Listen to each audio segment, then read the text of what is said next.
The case file on George Semmes is thick, page after page of offenses. Since 1984, Semmes has 10 DWI arrests in Orleans Parish. All 10 cases are still open. As an attorney, it's frustrating. Legal analyst Jason Williams questions how George Semmes' cases have been handled. You look at it from a lot of different perspectives. You would think, well, is there a lawyer that has done something? Is there a judge that has done something? Has the city attorney's office done something? The case was never on the court's radar. When traffic court judge Ronald Scholes got wind of our investigation back in February, the case suddenly was on the court's radar, and he ordered Semmes arrested. While Semmes wouldn't speak to us after one of his appearances in court, please speak with my attorney. His attorney did. But anytime you have a case like this and it's in the news media and people are doing reports on it, I'm watching it, the public's watching it, the judge is watching it. So it puts a lot of pressure on a case. Cliff Stouts has represented Semmes for just a few months, and he says he has no idea how his legal troubles lingered for nearly 3 decades. You all found him in one day, I think.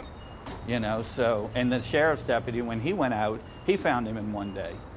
So why they couldn't have found him in one day in the past 10 years or longer, I have no idea. Early this year, before our first story aired, the I-Team caught Semmes on camera driving. Stout says he no longer drives. If he goes anywhere, he has somebody that drives him. And now, after several court appearances since February, and more than 3 months after City Attorney Richard Cortizas called Semmes' situation unacceptable, a trial date has finally been set.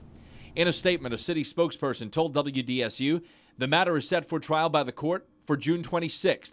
We are seeking out and are issuing subpoenas to all witnesses.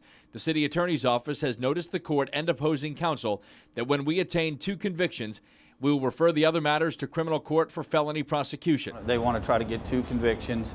If they get 2, then they send the rest of the trouble to the district attorney's office.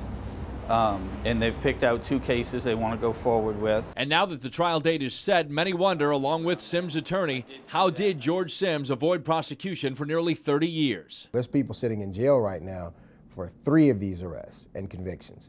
So, you know, I'm sure there's a lot of people who are very frustrated with how one guy gets so many chances.